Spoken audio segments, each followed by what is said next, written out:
We've seen a number of large breaches reported. It's definitely on their radar, and it's definitely something that they're investigating. Welcome to another episode of A Little Privacy, Please. I'm Jason Kravitz, and with me is Jenny Holmes. And together we lead Nixon Peabody's cybersecurity and privacy practice. And to the surprise of many, we're still the co-hosts of this video series. Jenny, they haven't fired us yet. Not yet. Our guest today is Valerie Montague, a partner in Nixon Peabody's healthcare practice and who resides in the Chicago office. Valerie represents healthcare providers, digital health companies, life sciences companies, and vendors of healthcare providers. She's also CIP US certified, and Valerie happens to be a bona fide true HIPAA expert.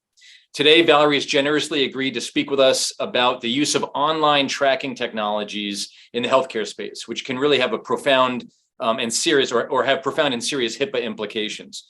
It's a topic that's been in the news quite a bit lately. In fact, I posted about it myself on LinkedIn not too long ago. So Valerie, let's just jump in there. Can you tell us just generally what these tracking technologies do and why it's so controversial? So these are, pixels and other technologies that are embedded into websites or into mobile apps. And they are used to track a user's experience and interaction with the site or the app.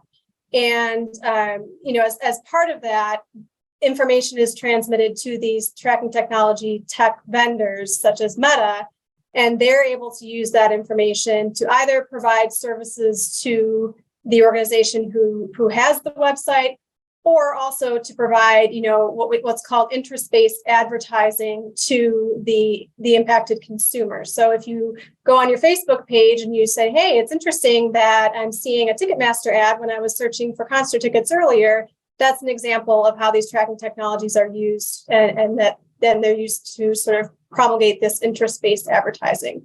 Why it's an issue is, obviously the data that's captured is identifiable data for these users, for these consumers.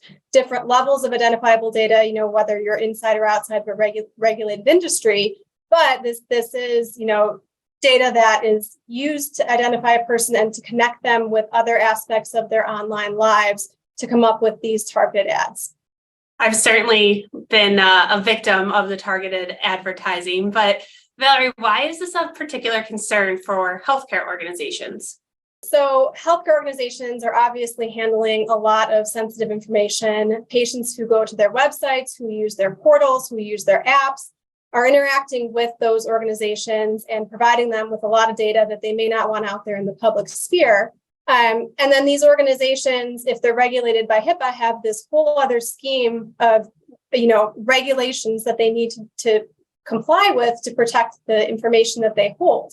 So, for example, if a hospital has an online portal, if there's individuals that are logging into that, making appointments, disclosing information regarding their health, if that information moves to a third party, it needs to do so in a way that's compliant with HIPAA. So the concern for HIPAA regulated entities in particular is that oftentimes the Metas of the world, these tracking technology vendors, they're not business associates to the hospitals, to the physician practices. They're not, permitted in that manner to receive the data as a vendor of the hospital.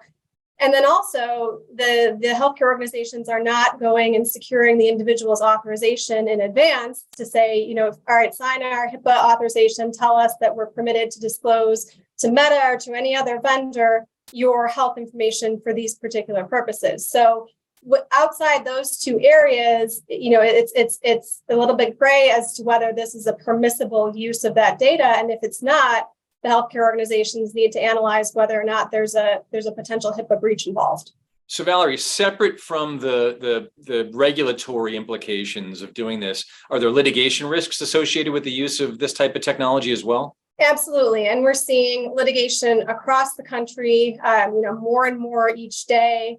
A lot of it, as you can anticipate, as this issue has been hot over the last, 6 to 9 months in particular. A lot of it is in the early stages, but last year we did see, I think more than an $18 million settlement with a hospital in Massachusetts. So it's definitely a significant concern and can be a major headache, both from a time perspective and from a financial perspective for organizations both inside and outside the healthcare space. So what should a company do if it's already using these tracking technologies or if it's considering adding them to its website or its app? I think the first thing they should do is to wrap their arms around if they are using it, how they're using it, who they're working with, what information is being captured, and what information is going over the wall to the tracking technology vendor. I think that's the first step. And if they are not yet implementing these technologies, those are the questions to ask and the issues to consider. I think the next step is, healthcare organization or not, are you disclosing what's happening to the individuals who are interacting with your website, with your app? I would look at their terms of use. I would look at the privacy policy, make sure that these uses and disclosures are adequately described in there so that the user and the consumer has insight as to what's happening to their data. From a HIPAA perspective, I think you need to analyze, whether the tracking technology vendor is your business associate or whether it should be your business associate. If it's not, if it's a smaller project with a more limited scope of individuals, perhaps you go the route where you seek authorization and then have more flexibility as the patients have told you this is okay to use our data in this manner. If they're not your business associate, if you don't have authorization, then I think you really need to scrutinize whether or not you have a potential HIPAA breach. OCR has issued guidance that's pretty authoritative on this subject. They take a very broad view as to what's protected health information in these contexts. I don't think the industry is fully on board with the breadth of that, but it's good to know that and to have that frame of reference that that's how the government is looking at it, and it really needs to be taken seriously. We've seen a number of large breaches reported based on these tracking technologies so far to the Office for Civil Rights, so it's definitely on their radar and it's definitely something that they're investigating.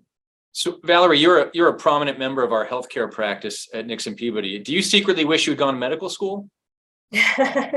This is much more interesting than I think diagnosis and treatment. So I think I'm good. Yeah, I think that's my view too. Valerie, this has been really great and informative. I'm sure our viewers really appreciate your insight into this. Appreciate you taking the time to spend a few minutes with us on A Little Privacy, Please. Thank you for having me. It was great to be with you today. And join us next time on another episode of A Little Privacy, Please. How often a day do you have to Google whether HIPAA is 2 P's or 2 A's?